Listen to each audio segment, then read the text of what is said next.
Meet Sarah and Marcus, both 35, both employed, both completely, utterly, inexplicably broke. Sarah worked in marketing, Marcus was a project manager. Combined income? Around $110,000 a year. Not millionaire money, sure, but enough that they shouldn't have been eating ramen on the 18th of every month. And yet, here they were, having their debit card declined, buying toilet paper again. How? Sarah asked one evening. Laptop open, bank account glaring at her like a disappointed parent. We made $4,000 last week, combined. Where did it go? Marcus looked up from his phone, where he'd been Googling, is it normal to feel physical pain when checking your bank balance? Bills? He offered weakly. Yeah, but bills don't explain why we have $55 right now. $55, Marcus, she added, exasperated. I spent more than that on gas yesterday. They did what they always did. They made a budget. A beautiful, color-coded, detailed budget with categories and subcategories and a section for miscellaneous that they both knew was code for, we have no idea where this money goes. And like every budget before it, it failed by the second week. Here's what was happening, and maybe this sounds familiar to you. Every month, money would hit their account. Every month, they'd feel briefly rich. We should grab dinner out. My shoes are falling apart. I'll just grab some new ones. That streaming service is only $12.99. And then they'd pay their bills, save whatever was left, which was usually nothing. Or worse, negative numbers when the overdraft fees kicked in. They were trying. They really were.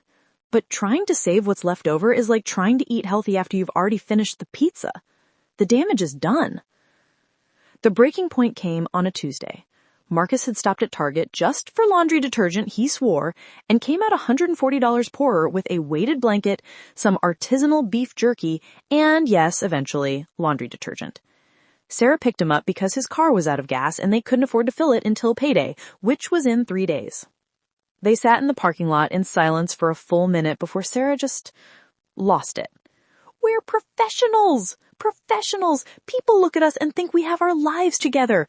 We have a couch from West Elm, Marcus, West Elm, and we can't afford gas? The couch was on sale. I don't care about the couch. A woman loading groceries into her minivan gave them a concerned look and sped up considerably. Marcus sighed. What if we're just bad with money? Like fundamentally broken?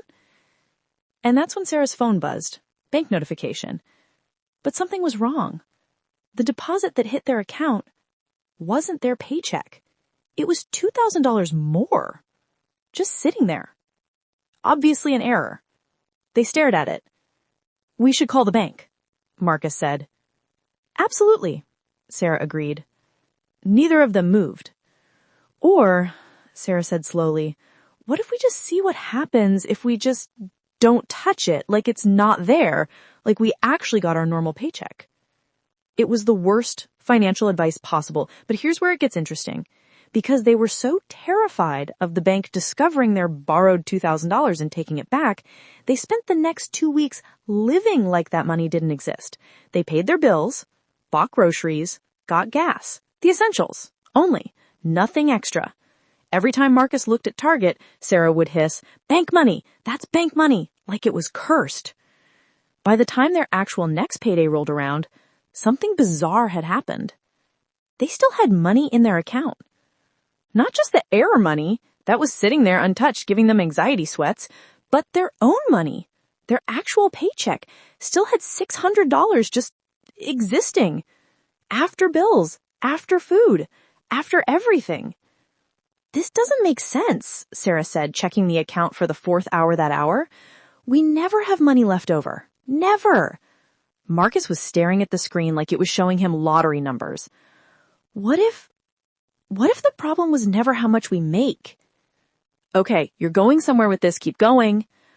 What if the problem is that we always see the full amount first? Like, psychologically, we see $4,000 and our brains go, jackpot, we're rich, buy things. But if that money was already gone, like already gone before we even saw it, we just live on what's actually available. Sarah sat up straighter. The bank era money, we didn't spend it because we acted like we never had it in the first place. Right. What if we did that on purpose? What if we just moved money somewhere else the second we got paid before we could make stupid decisions? They finally called the bank about the error. Turned out it was a duplicate deposit that had already been caught and would be reversed. But something had clicked. They'd accidentally discovered reverse budgeting, the concept of paying yourself first.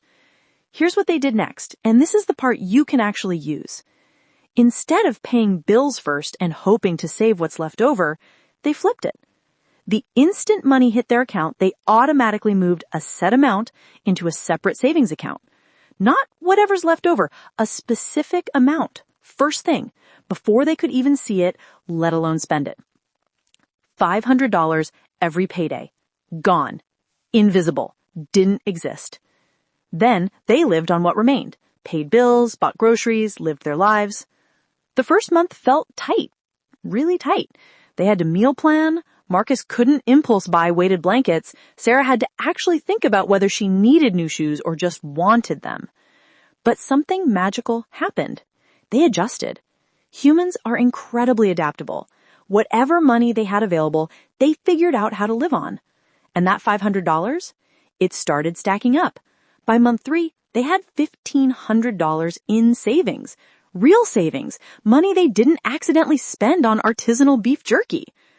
By month 6, over $3,000. They stopped checking their main account balance obsessively because there was nothing to stress about. Everything important was already handled. By paying themselves first, they'd hacked their own psychology. They couldn't spend money they never saw. The lesson isn't complicated, but it's powerful. You can't save what's left over because there's never anything left over. Life expands to fill your bank account. So flip the script. Decide what you're worth, what your future is worth, and pay that person first. Then, and only then, live on what remains. Sarah and Marcus still have their West Elm couch, but now they also have an emergency fund, a vacation account, and 0 screaming matches in Target parking lots. Not because they got raises or won the lottery, but because they stopped waiting until the end of the month to pay the most important people in their lives, themselves. Reverse budgeting. Pay yourself first. It's not selfish. It's the only thing that actually works.